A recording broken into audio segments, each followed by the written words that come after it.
¿Qué tal? Muy buenas noches. Yo soy Genaro Lozano y esto es Punto y Contrapunto de lunes. Muy buen inicio de semana.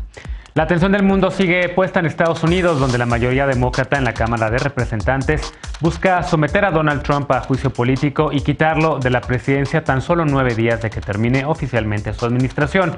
¿Podrán quitarlo? Hacerlo aumentaría la polarización entre los estadounidenses. Y aquí en la Ciudad de México parece llover sobre mojado. La pandemia de COVID-19 está en sus niveles máximos de contagio y hospitalizaciones. Y por ello, la zona metropolitana del Valle de México extendió hasta el próximo 17 de enero el semáforo rojo. A esto se suma un incendio que dejó sin operar 6 líneas del metro y la rebelión de restauranteros que desesperados desean abrir ya sus negocios. ¿Podrá la ciudad con esta crisis? El presidente López Obrador insiste en que el INAI, el Instituto Nacional de Acceso a la Información, forme parte de la Secretaría de la Función Pública, justo cuando se da a conocer que 8 de cada 10 contratos de su gobierno se han dado mediante adjudicaciones directas sin licitación pública. ¿Qué implica esta práctica? ¿La autonomía acaso garantiza transparencia? Seguimos debatiendo este tema esta noche. No te vayas, quédate con nosotros, que ya empieza Punto y Contrapunto.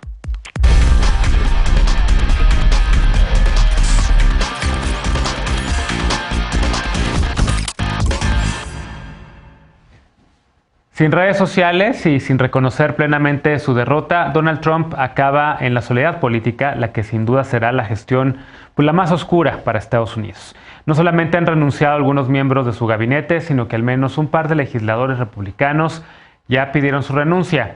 Pero las peores consecuencias que deberá enfrentar el todavía mandatario en sus últimos días de gobierno están personificadas en Nancy Pelosi, quien encabeza una implacable campaña para promover su destitución.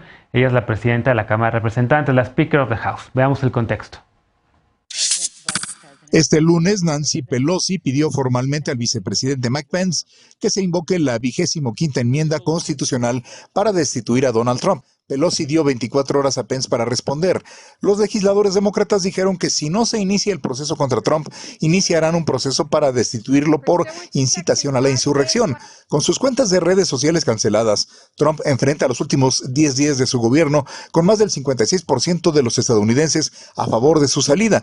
Este domingo, ABC News Ipsos presentó una encuesta en la que el 67% culpa a Trump de la irrupción al Capitolio y solo el 15% considera que no tuvo la culpa. Desde la semana pasada, los líderes demócratas del Senado y la Cámara de Representantes solicitaron que Trump sea declarado incapaz de seguir gobernando. De ser destituido, Trump no podría postularse nuevamente para el cargo. El viernes, Trump publicó un mensaje en redes sociales señalando que los 75 millones de grandes patriotas que votaron por él tendrán una voz gigante en el futuro. Tras este mensaje, Twitter y Facebook suspendieron definitivamente sus cuentas por considerarlo un riesgo de una mayor incitación a la violencia. El impeachment o proceso de destitución requiere el apoyo de 2/3 partes de ambas cámaras del Congreso. Sin embargo, algunos legisladores demócratas han señalado que distraería la atención de la agenda de Biden, por lo que propusieron iniciar el proceso en el Senado luego de los primeros 100 días de gestión. Punto y contrapunto. Primer tema a discutir esta noche de lunes y como cada lunes y miércoles, Lisa Sánchez, directora general de México Unido contra la Delincuencia. ¿Cómo estás, querida Lisa? Congelada, pero muy contenta de que ya sea lunes. Muy buenas noches a todas y a todos. Con mucho frío, sin duda, hoy. Alfredo Lecón, activista y analista, ¿cómo estás?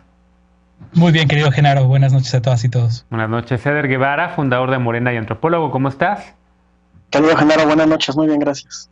Y hoy nos acompaña también Viri Hernández, asesora y militante de Morena y también amiga de este espacio. ¿Cómo estás, Viri? Buenas noches. Hola, muy buenas noches a todos. Lisa, a ver, empiezo contigo. Temas que también te interesan, que te gustan, que le sabes. Estados Unidos y lo que está ocurriendo ahorita en estos momentos. ¿Cómo lo ves? A ver, si es una decisión bien complicada, sin duda. Si yo fuera Nancy Pelosi, pues también me querría lanzar a destituir a Donald Trump, segunda ocasión de juicio político, pero por ahí escuchas al presidente electo Biden casi diciendo, no le muevan, no hay que polarizar, es momento de unir, mejor dejemos las cosas como están, total, ya se va este señor casi, digamos, es el mensaje que ha medio entredicho el presidente electo de Estados Unidos. ¿Qué deberían de hacer los demócratas? ¿Polarizaría más el llevar a Donald Trump a un juicio político? Entiendo también la narrativa de Pelosi de decir, a ver, si lo sacamos, si lo destituimos, pues ya no podrá volver a buscar la presidencia en el 20, ¿qué sería ahora? En el 24, 26 más bien, que podría volver a buscar la presidencia de Estados Unidos. ¿Cómo lo ves?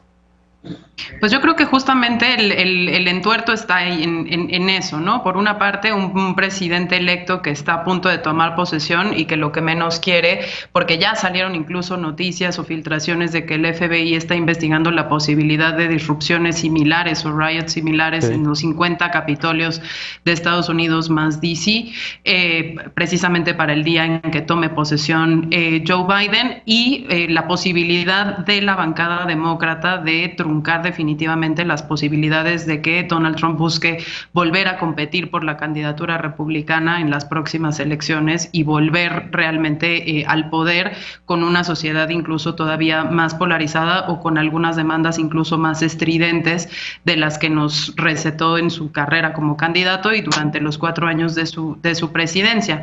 Ahí lo que sí creo es que si yo fuera la encargada como del grupo parlamentario de los demócratas, sin duda alguna sí buscaría el tema del juicio político, independientemente de que lograse completarse en estos 10 días que le quedan de presidencia a Donald Trump o en los pasados los 100 días del gobierno de Biden, justamente porque eso impediría que volviera a competir por esa candidatura republicana y porque eso forzaría de alguna u otra manera que el Partido Republicano tuviese una interlocución distinta, tanto con su fracción más radical, que es el Tea Party, como con sus propios votantes y una articulación distinta, lejos un poco de la payasada de lo que fue este personaje de caricatura, pues que terminó incitando incluso a hechos violentos y a la suma de estos grupos de ultraderecha que no necesariamente son minorías silenciadas efectivamente, sino que tienen la percepción de ser minorías silenciadas, y eso se ha juntado mucho con el debate sobre el tema de las redes sociales. Y aquí pues nada más decir,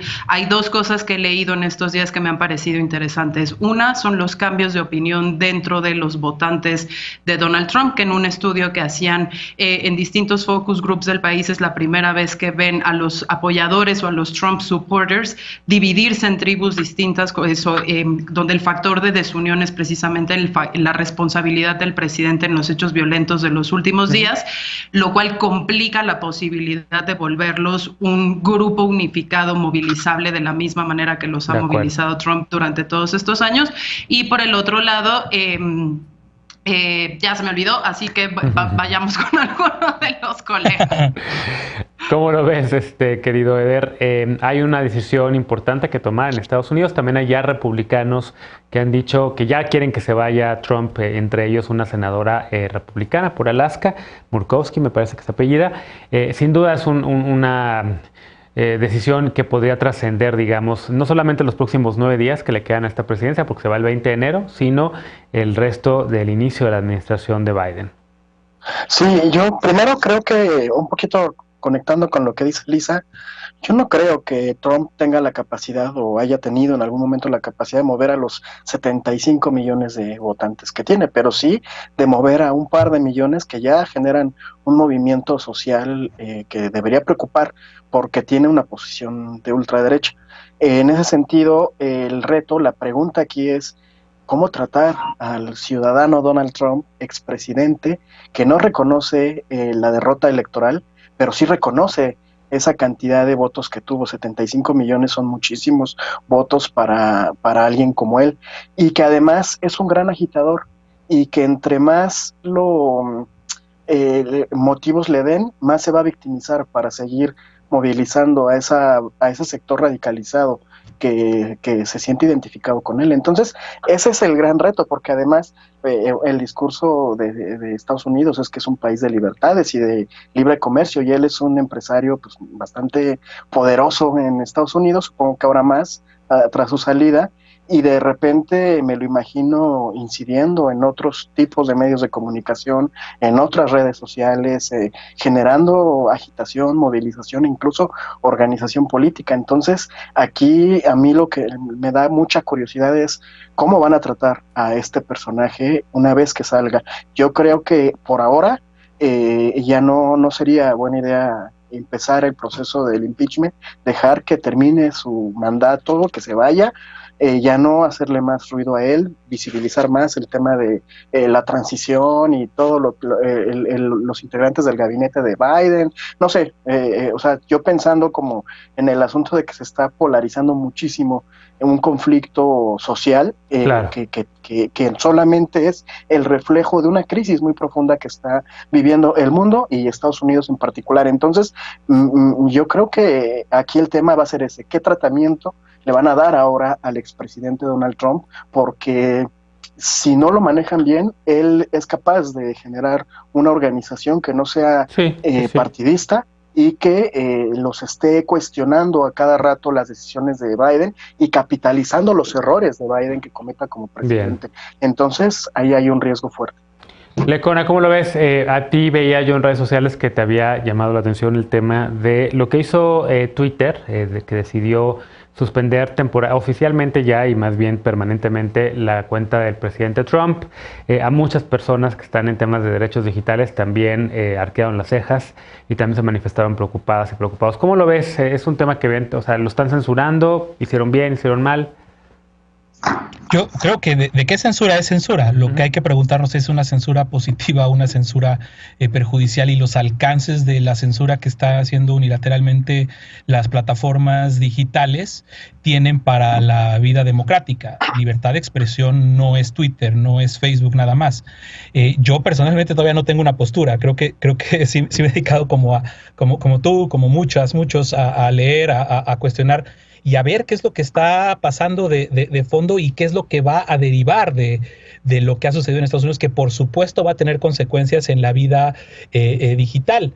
Yo te decía, no tengo realmente una postura, y creo que el debate es verdaderamente difícil, que hay una línea muy delgada entre lo que es defender la libertad de expresión y lo que es proteger a los usuarios y a las personas que reciben la información que se expone en las plataformas de algunos eventos que puedan resultar violentos o catastróficos para la democracia. Si yo en este momento, en este programa, empezara a hacer un llamado a una serie de personas para que fueran a ocasionar algún daño o violencia al Congreso o a alguna institución, dime si tú no, como moderador precisamente de este programa, no le bajarías el volumen a lo que estoy diciendo o no me mandarías a corte en el momento en el que estuviera yo haciendo una provocación de esa naturaleza. Es un tema súper complicado.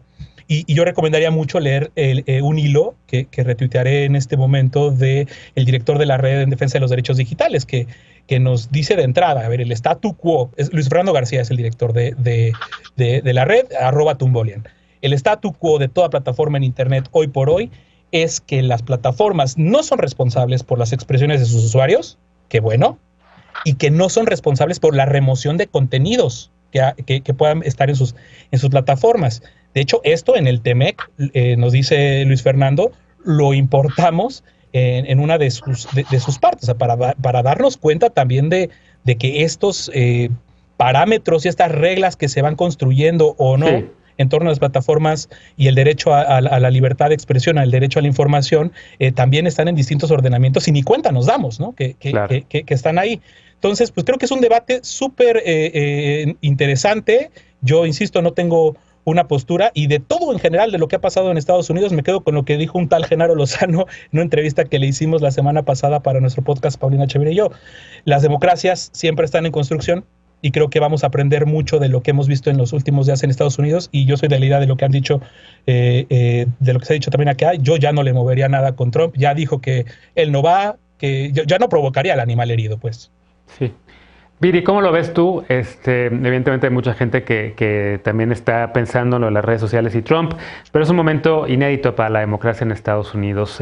Había también por ahí algunas personas que estaban o que querían mezclar a las personas que han seguido a lo largo de los años al presidente López Obrador y su movimiento de resistencia civil pacífica en el 2006 con lo que se vio en el Capitolio. Fue un debate que también se dio en redes. ¿Cómo lo ves? Bueno, creo que ese debate quedó igual como un poquito ahí en redes determinado, sobre todo por la diferencia en que el movimiento del presidente López Obrador es un movimiento pacífico, ¿no? No lo voy a negar, muchas de las personas, por ejemplo, con las que platicaba decían, ¿no? O sea, ¿qué pasa si se siente que se podría como tener una frente en contra de la decisión del pueblo, y yo creo que por eso yo creo que lo que caracteriza al movimiento de Andrés Manuel López Obrador, y lo caracteriza desde 2006, ha sido que era un movimiento pacífico. Yo me acuerdo que en 2006 mucha gente quería ir a tomar Palacio Nacional, a tomar la Cámara de Diputados, a tomar el INE, y lo que hizo Andrés Manuel López Obrador fue: vamos a manifestarnos de forma pacífica, ¿no? Consultó en una asamblea en el Zócalo y la gente dijo ok, y eso permitió despresurizar, pero nunca hubo algún altercado contra la integridad de otras personas, como está pasando acá, ¿no? Me parece que sí, la comparación es incluso un poco alevosa, o que se intentó hacer de forma alevosa, porque ya hemos pasado de que primero iba a estar Trump en contra de Andrés Manuel, luego Andrés Manuel era muy amigo de Trump, luego se iban a pelear, reconocer a Biden, y todo esto que ya conocemos. Entonces creo que la diferencia sí es muy clara, y es alevoso incluso manifestar lo contrario. Claro. Bueno, a ver, queda nada de tiempo esto. Déjenme hacer una pausa y regresamos después de esta para hablar de otros temas de aquí en la Ciudad de México, porque la Ciudad de México, la zona metropolitana que ocupa la Ciudad de México y el Estado de México, son las entidades con más contagios y con más decesos por COVID-19. Ambas están en el semáforo rojo, pero ¿cuál será la eficiencia de esta medida si la falta del metro ocasionó tumultos en varios puntos de la capital? Regresamos con este tema punto y contrapunto, no te vayas.